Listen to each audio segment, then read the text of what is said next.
So we have three very different states here.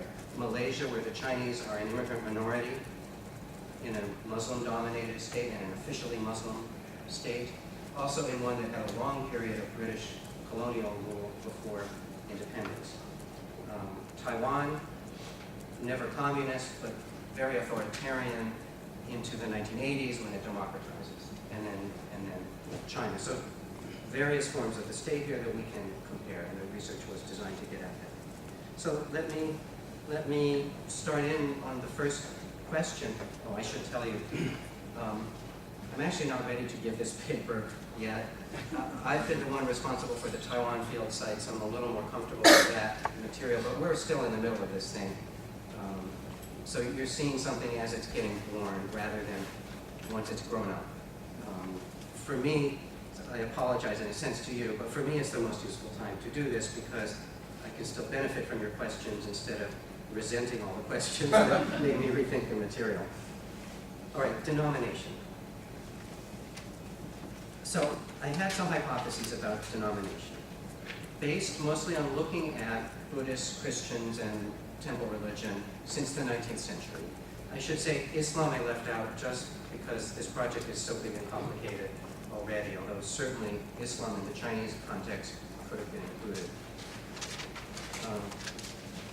So the hypothesis was simple, and you would probably think of it yourself. It was that Christians would be doing the most, because as you may know, Christianity not only had a long tradition where taking care of the poorest there was an important ideal, but 19th century Christianity in both North America and West Europe had a really important set of developments in the relationship to charity, where the charitable mission became really important. This is the birth of the YMCA, this period. This is the birth of the Red Cross. Like all of these Christian-influenced international NGOs, it's all 19th century. And it comes to China, right? Of course it comes to China, maybe most obviously through the medical missionary movement, which was very important in late 19th century, early 20th century China. So that, my thought was that would be first. And then the Buddhists would be second. So Buddhists did have a sort of tradition of charity, although it was mostly the reverse of what you're thinking. That is, it wasn't that we as Buddhists have to take care of the poor. It was that we as Buddhists have to give money to the monks so that they can eat. So, although it's not a Chinese tradition so much, the broader Buddhist tradition was monks went out and begged, right? And you fed them every day. You put rice in their bowl or money in their begging bowl. In China, begging, I guess, was culturally inappropriate enough that they quit doing that and found other ways to garner support. But nevertheless, the kind of charity you gave was really charity to the temple, rather than a broad outgoing charity. So my thought there was we would see less of it. And finally, the least or none with this local temple religion, where what's the theological base? Because, the theology there is, this God is really good. I wanted to have a son, and I prayed there, and I had a son. That, right? It's purely utilitarian type of theology, usually. What there is the tradition that says you should be charitable. So that was my initial idea. As you'll see, I'm going to give you all these hypotheses I started with and tell you not exactly why they were wrong as to so much as why the questions weren't such good questions in the first place. It's a typical anthropologist experience of the world that we get there and we get all this data and we find out the world didn't actually work quite the way we were assuming it worked, and this is that case. Right, so that was the broad hypothesis. I had a specific one inside that, and that was that what we really had going on was a case of globalization. Globalization of these 19th century Christian movements in the West that get carried through missionaries initially and then through NGOs later to China. And that this would then have spread more broadly in the first wave through these things like the Red Cross or the YMCA, both very big in China in the early 20th century, and then later through NGOs and even clubs, those international clubs like Lions Club, Rotary Club, those are all very big in China before the revolution, but in Taiwan continuing to today. Those clubs continue to be important. So they're not exactly Christian, but they're definitely offshoots of that 19th century Christian set of developments. All right, those were the bad hypotheses that I started with. So what did I find when actually looking at these? What I found was denomination didn't actually make that much difference, and pretty much everybody was involved in the same set of activities.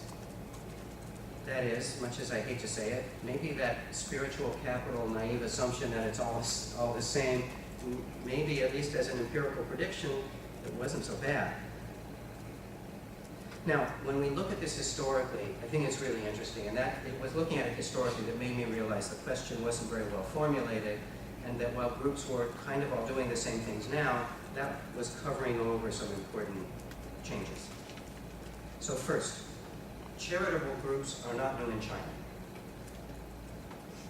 Although there was a kind of Confucian assumption that the state had responsibility for taking care of people who were in need, in practice, states can't do everything, and certainly the imperial Chinese state couldn't do everything. And by the late Ming, that is the 16th century, in cities, we start seeing large charitable organizations, shanfang they're called in Chinese, doing good groups. These start, none of them are run by religious groups, but many of them claim Buddhist inspiration. That is, if you read the elites, they were all done by local elites. If you read what the elites are saying, they're claiming Buddhist inspiration. How? Most importantly, there was the bodhisattva ideal. So a bodhisattva is somebody who could become a Buddha. But a Buddha is not a god. A Buddha is gone. A Buddha has achieved nirvana and therefore has no ties left to this world. None.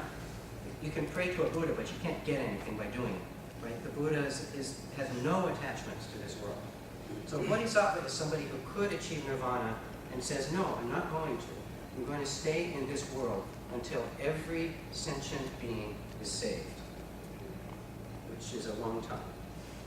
Right, so that's the ideal. So this ideal of helping everyone, of this broad-based nurturing, which was one that Chinese Buddhism in particular developed and worked on.